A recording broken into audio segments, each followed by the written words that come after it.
Hola, ¿cómo están? Muy buenas noches. Bienvenidos a esto que es Energía Latam. A ver, hoy vamos a hablar de las grandes obras de infraestructura energética que ponen de manifiesto las dificultades que tiene Argentina para ejecutar proyectos millonarios sin que se produzcan controversias, dudas o irregularidades. Saben ustedes que hace días se abrió el debate público sobre la construcción del gasoducto Néstor Kirchner, clave para drenar el gas de Vaca Muerta. Y el escándalo, claro, no se hizo esperar e incluyó denuncias por supuestas irregularidades en la licitación.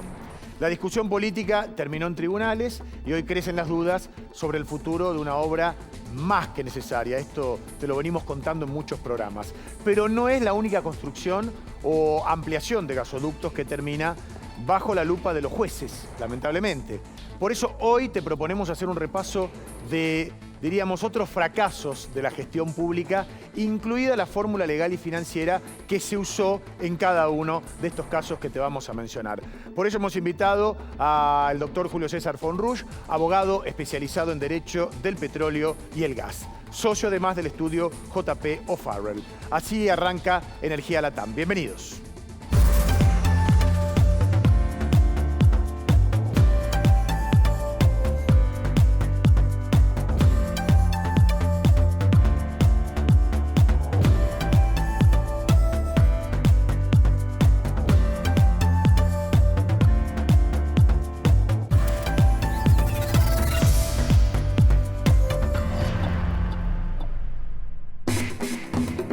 Bueno, así está planteado el tema, ¿no? Cuando hay una traba política, económica, judicial, ni hablar cuando están todas juntas, evidentemente no podemos avanzar en la Argentina en obras de infraestructura. Por eso vamos a hacer algo así como un revisionismo histórico, ¿eh?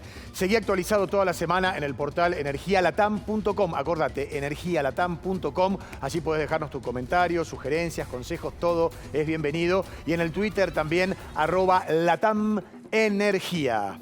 Agradecemos a Accelerate Energy por acompañarnos en Energía Latam. Conocelos en este spot.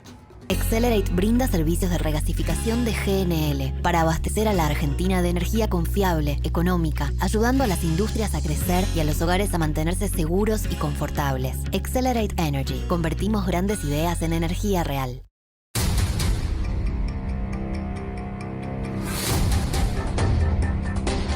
Y es momento de darle la bienvenida a Cledis Candelaresi. ¿Cómo estás, Cledis? Muy bien. Bueno, muy qué bien. temita hoy, ¿no? Temita urticante, Sí, temita claro. urticante, por cierto. Pero está bien Sí. hablarlo porque nos interpela y habla del fracaso de los argentinos, de los funcionarios en cada momento en que les ha tocado ir adelante con una obra. Exactamente. Doctor Julio César Fonrush, bienvenido.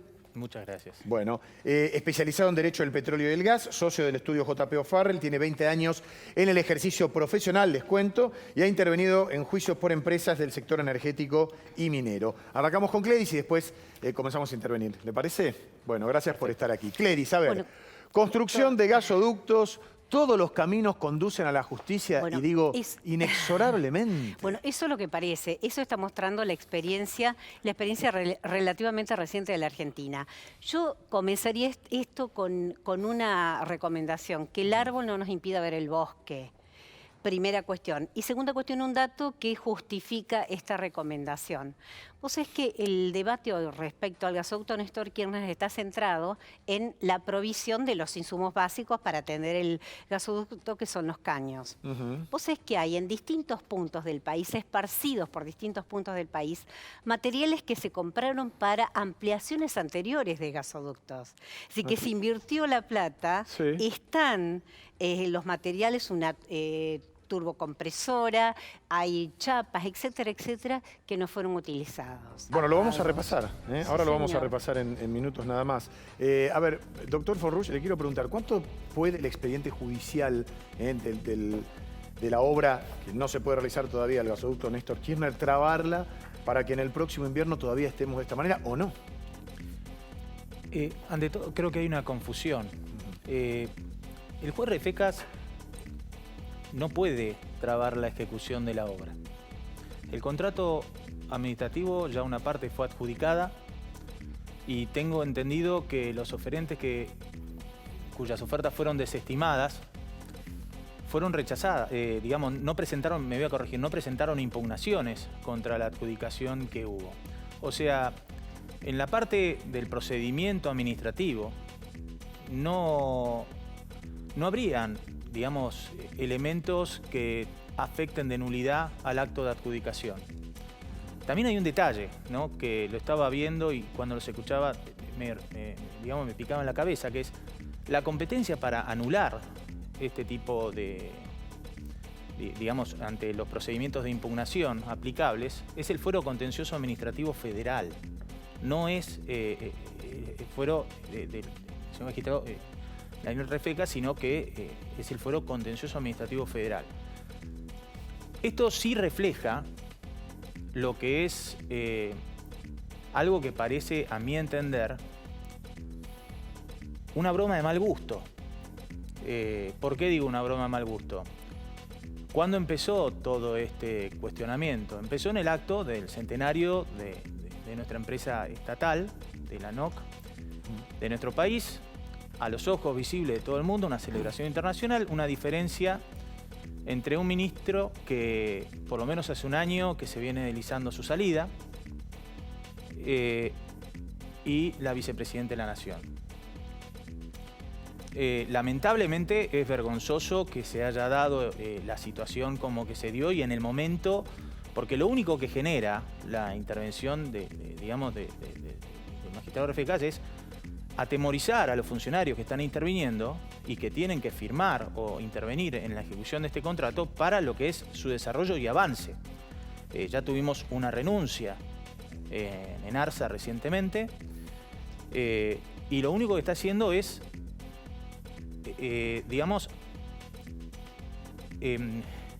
trabar, correcta tu observación, está trabando lo que es una obra que no es novedosa la obra, es decir, es algo que se viene hablando y yo por lo menos lo vengo escuchando, no solamente desde el lado legal, sino más del lado técnico, que es quienes más nos enseñan a los abogados, por lo menos lo que no conocemos, una obra que es, por lo menos desde el año 2008, es altamente necesaria. Sí, es imprescindible. Decir, correcto. Perdón, no, es decir, pero está centrado, me parece que la discusión está centrada en una presunta irregularidad. Por eso me parece que es muy importante hacer un repaso. Esta obra ha sido catalizadora de diferencias intestinas dentro del gobierno, más que otra cosa.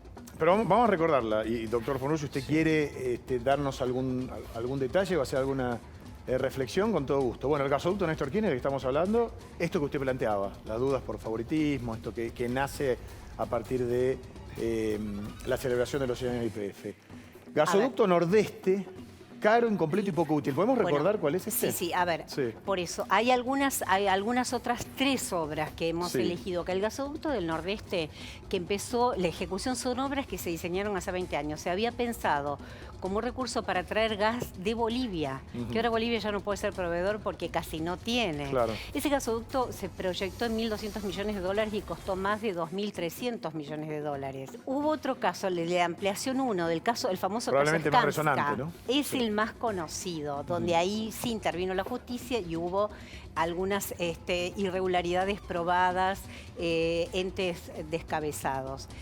Pero la segunda ampliación de gasoductos, no es un nuevo, pero sí ampliación de gasoductos, creo que debería ser la más controvertida porque hay documentación de sobra de la Sindicatura General de la Nación, de la Auditoría General de la Nación, en tribunales, donde se prueban, digamos, irregularidades de todo tipo. Podemos ver el esquema financiero y legal, que seguramente acá nuestro invitado puede interpretar y desmenuzar, que se usó donde hay competencias compartidas. Esta es la fórmula. La organizadora de esas 2 ampliaciones era la Secretaría de Energía. El Enargas, vos decís, ¿qué tiene que ver el Enargas que controla tarifas? Sí. En el Enargas, sin embargo, era el que controlaba los precios de referencia. Y hay indicios claros de que hubo sobreprecios. Pero fíjate acá cómo se complica la cuestión, porque Transportadora del Gas del Norte y Transportadora del Gas del Sur fueron gerenciadoras. Entonces acá interviene el sector privado. También empieza a tener responsabilidades. ¿Y cómo se pagaba esta obra? ¿De dónde salía la plata?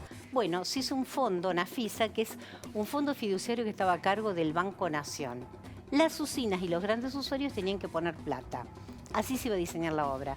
La plata que pusieron no fue suficiente, entonces el Tesoro Nacional terminó alimentando. Ahora, la cuestión es, ¿por qué siempre caemos en esto, no? Nunca podemos terminar una obra y todo termina en escándalo. Sí, de todas formas, vuelvo a lo mismo. Acá estamos hablando de responsabilidad penal.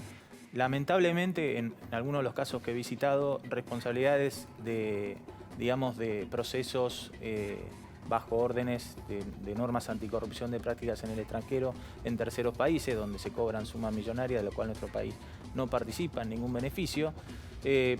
Pero, digamos, yendo a lo concreto, lo que es el gasoducto Néstor Kirchner, yo quiero que algo que es, y por lo menos yo me tomé la molestia de leer los pliegos involucrados. Los pliegos involucrados, uno puede criticar lo que es el tema de, digamos, cómo es la modalidad de asunciones de riesgo de los contratistas, pero tiene cuestiones técnicas que me parece relevante dejar asentado, que escapan al conocimiento o intervención del Poder Judicial de la Nación. Es decir, son cuestiones técnicas que exigen un debate técnico propio de los organismos con competencia en la materia. Ese es el primer punto. Perdón, pero sí. eso ocurre siempre. Yo recuerdo, justamente en casos anteriores, una de las dificultades que tienen los jueces es poder interpretar la información técnica y económica y distinguir y asignar responsabilidades, más en esquemas tan complicados donde las responsabilidades son difusas. Claro. Es que justamente por eso resaltaba el fuero competente para la anulabilidad en caso de que un interesado impugne el procedimiento licitatorio, que es el contencioso administrativo federal, que tiene conocimiento técnico en lo que es materia de contratación del Estado. Estas licitaciones, por lo que vi, se regulan por la Ley de Obra Pública, el marco regulatorio de procedimiento administrativo, el ordenamiento de contrataciones administrativo, y son pautas que se ven más en el proceso administrativo, digamos, en el fuero contencioso administrativo. En el fuero penal, ¿qué van a poder ver de esto, no? Y reitero lo mismo, es decir, ¿qué es lo que está ocasionando? Está demorando lo que es la ejecución de un contrato, la ejecución de una obra que es altamente necesario en Argentina por cuestiones básicas. Necesitamos sustituir importaciones, no estableciendo un sistema integral de monitoreo de importaciones que lamentablemente lo está pagando los platos rotos de su implementación y restricciones todo el sector privado importador, con una catarata de medidas judiciales contra este régimen. Pero el otro aspecto es lo que es el abastecimiento. Ahí citaste dos empresas. No nos olvidemos, son prestatarias de un servicio, son licenciatarias de un servicio público. Pero en una fórmula han participado en las obras de ampliación de gasoducto como gerenciadoras, cobrando un honorario. No sé si también está mal, pero eso se eligió, que parece que todavía está impago. Así como hay algunos elementos esparcidos por el país que no se usaron, las empresas no cobran honorario. ¿Es una fórmula adecuada, digo, para evitar los errores administrativos o los casos de corrupción? ¿Cuál es la fórmula desde el punto de vista legal más que facilita la transparencia? Mirá, es bueno lo que citaste, la palabra transparencia, ¿no? Porque está, digamos, priorizado en los marcos de contratación que referenciaste, en la publicidad de los pliegos, en la publicidad de lo que tiene que ser la ejecución. Y no menos importante es el aspecto que integra los pliegos, como es el programa de integridad del actual ENARSA, como de las mismas empresas que están participando del procedimiento licitatorio. Bajo esos programas, muchas de estas empresas, incluida la adjudicataria, tienen extraterritorialidad en control de políticas anticorrupción. ¿Qué significa eso? Perdón, pero en terceros países, por práctica, es decir, si tienen intervención, por ejemplo, en la Bolsa de los Estados Unidos, la SEC o el Departamento de Justicia de los Estados Unidos, si detectan prácticas... Pueden intervenir. Pueden intervenir y digamos, obviamente, en la gran mayoría de los casos, estas empresas se autodenuncian ante hechos de corrupción en caso de que exista un whistleblower o un soplón, como se suele decir, a través de los canales de denuncia. Bueno, ha pasado con Odebrecht, por ejemplo, ¿no? Sí, y recientemente pasó también con la adjudicataria, creo que por otra actividad que salió también, yo por lo menos lo vi en un suplemento de la FCPA.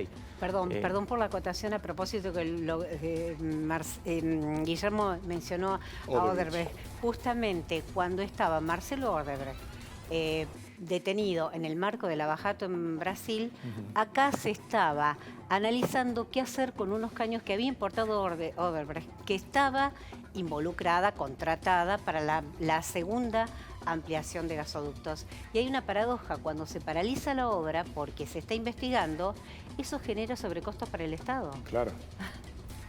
Bueno, es lo que dice el pliego licitatorio, justamente. La demora, lo único que está generando son costos al Estado. Existen 2 asientos en el presupuesto que estaban asignados. Creo que uno estaba originado en el impuesto, de lo que fue la recaudación del impuesto a la riqueza, cuestionado. Pero eran 2 asientos, creo que de 532.000 millones de dólares cada uno, justamente para lo que es el desarrollo de esta obra. Pero acá lo sustancial es ver la axiología o la finalidad digamos, del procedimiento licitatorio que se ve a cabo. La finalidad es uno de los elementos de los actos administrativos, que es, necesitamos el abastecimiento de gas. Es decir, no solamente, ahí citamos 2 empresas, preguntaste, ¿está bien o está mal que estas empresas intervengan? No es que está bien o está mal, es lógico según el marco regulatorio sectorial. Sí, son las concesionarias del Servicio Público de Transporte. Doctor, a ver, en el contexto de la historia que tenemos con la intervención del Estado en este tipo de obras, que después devienen en sospechas y algunas cuestiones probadas de corrupción. Si esto se hiciera solamente con el financiamiento de privados, en base a lo que vos conocés, a tu know-how, ¿tendríamos el mismo inconveniente? Digo, no solo lo que ha podido pasar en Argentina, sino en otros lugares del mundo. Citó recién tu colega un aspecto importante, lo que es la transparencia. Un país que vive enmarcado, yo tengo 43 años, ¿no? Y creo que solamente 7 años habré vivido fuera de un escenario de emergencia económica. En un país que vive cotidianamente en una emergencia económica, actualmente con un impacto inflacionario que va a impactar en la obra que nos ocupa, con restricciones a la importación, con restricciones cambiarias, imposibilidad que sucursales giren los dividendos al exterior, es decir, con infinidad de restricciones desde lo cambiario, importaciones, que no tenemos suficiente mano de obra capacitada para el desarrollo y sobre todo con las restricciones que pueden haber en cada gobierno local para la intervención en las obras, porque esta obra va a estar dividida lo que es la etapa de la construcción y lógicamente hay que dar cumplimiento con normas que son de derecho público local.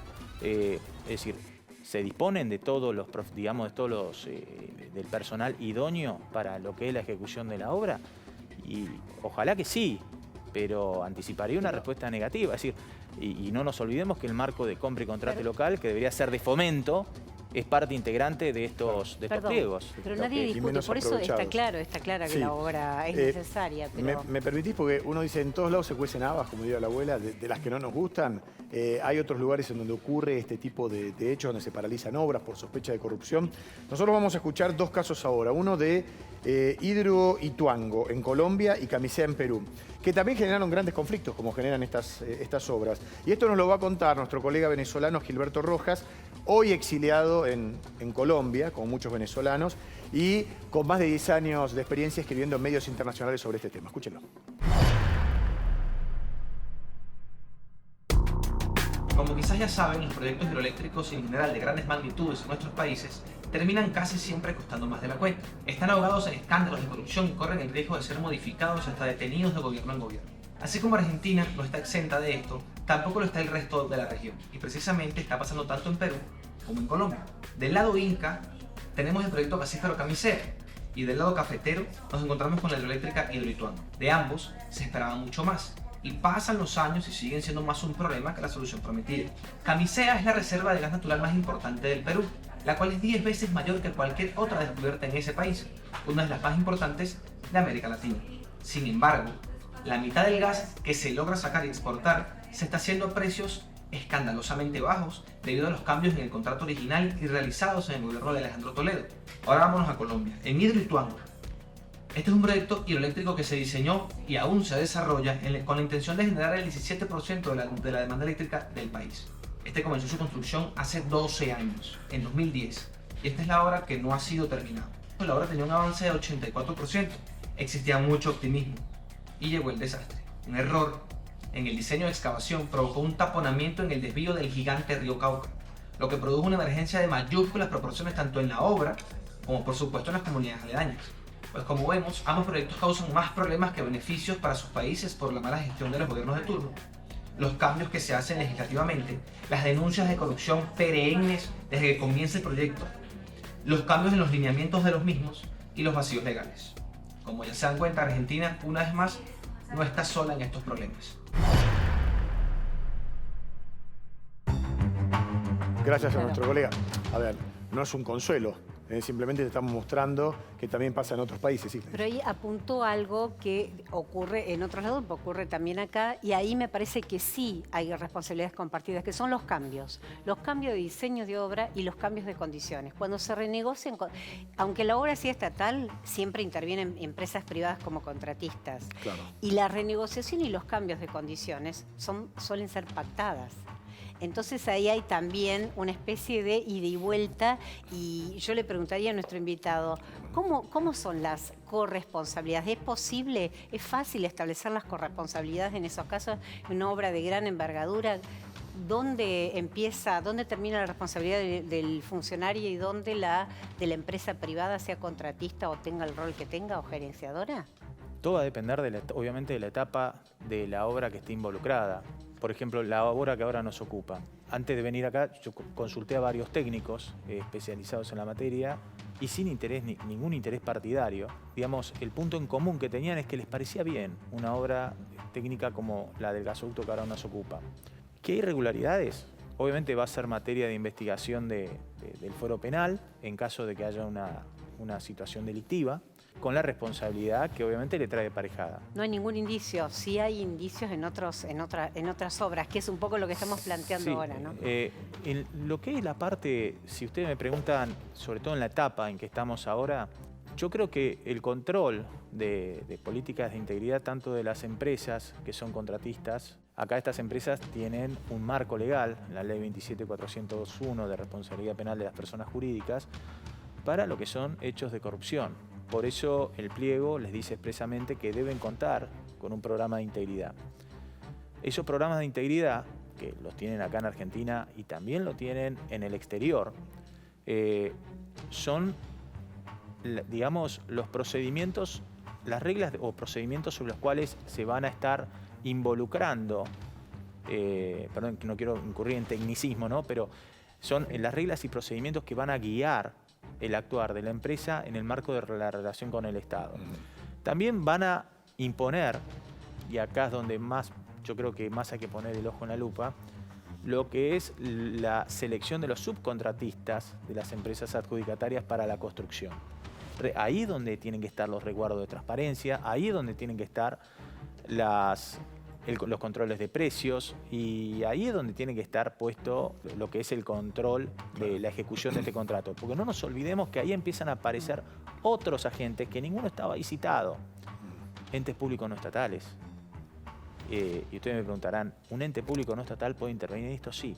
Van a aparecer los colegios profesionales de distintas materias en el ámbito de las provincias que controlan, eso es una muy buena pregunta, van a aparecer sindicatos, van a aparecer las obras sociales vinculadas a los sindicatos, es decir, van a aparecer infinidad de sujetos. Por eso hay corresponsabilidades, perdón, ¿no? Sí, Me parece que es un poco la idea de todo esto, hay corresponsabilidades. Sí, por supuesto, Sí. Y además, perdón doctor, es como que los argentinos, a partir de las problemáticas que vivimos, nos convertimos en avesados de distintos temas, no que vamos a buscar, sino que lo consuetudinario hacen que nos tengamos que involucrar. Por eso nosotros también le preguntamos a nuestra audiencia, a quienes nos siguen permanentemente, ¿qué creen de este conflicto? Si piensan que se va a terminar, si es imprescindible tener el gasoducto Néstor Kirchner. Bueno, vamos a ver lo que nos decían.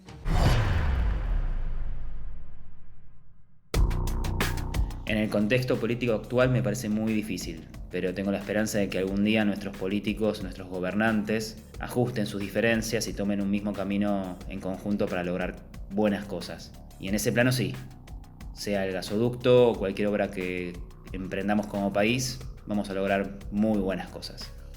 Creo que la realización del gasoducto Néstor Kirchner es algo que está muy bien, que nos va a servir, pero al estar a cargo de nuestros políticos, creo que va a ser con casos de corrupción Creo que si hasta ahora no se ha realizado es justamente por la puja de intereses que hay entre los diversos partidos políticos para querer formar parte de esto, querer tener su tajada. El tiempo para tener esto realizado va a ser bastante prolongado y creo que al fin y al cabo, dado los casos de corrupción que va a haber entre medio, creo que el fin ahorrativo que quiere ver o que uno piensa no va a ser tal. Por una cuestión de tiempo, son 2 casos, pero representativos de una muestra mucho más grande que tenemos, pero que todas son concurrentes hacia la misma opinión. El argentino relaciona una obra, por ejemplo, de infraestructura de estas características, con que si el Estado interviene, va a tardar, no se va a realizar, va a estar la corrupción metida, etcétera. Todo esto que venimos hablando. Lamentablemente. Nos quedan 30 segundos, me gustaría una conclusión, doctor von Rusch. Y ya conclusión muy rápida, sí. El gasoducto es necesario desde el año 2008. Esperemos que se ejecute la obra. Después vendrán las investigaciones por hechos de corrupción, que lamentablemente en nuestra historia lo hay. Otro aspecto lamentable es que todavía en Argentina, por lo menos yo en mi vida profesional, no conozco una condena pública por hechos de corrupción. Sí en el exterior, de hechos que sucedieron en Argentina, pero que Argentina, incluso así, no llevó adelante las investigaciones. Bien. Gladys. Bueno, por eso me parece que acá se está prestando mucha atención a algo que en realidad es mucho menos grave que otras cuestiones del pasado reciente, insisto, donde sí hubo constatación de irregularidades. Nuestra memoria es efímera y me apena mucho escuchar en los testimonios que se naturalice y se descuente que en una gran obra pública sí o sí va a haber corrupción. Es que lamentablemente es lo que a la gente le informan todos los días, ¿no es cierto, Gladys? Pero bueno, lo vamos a seguir tratando este tema. Se nos fue el tiempo, como siempre nos pasa rápido el programa. Quiere decir que hemos aprendido. Gracias, doctor von Rusch, por haber estado aquí. Y gracias a ustedes, porque están comenzando el lunes con todo. Y nosotros te dimos la información de esto que se está hablando de manera periódica, que es la construcción o no del gasoducto Néstor Kirchner. Gracias una vez más por habernos acompañado. Nos vemos el próximo domingo en esto que es Energía Latam. Chau.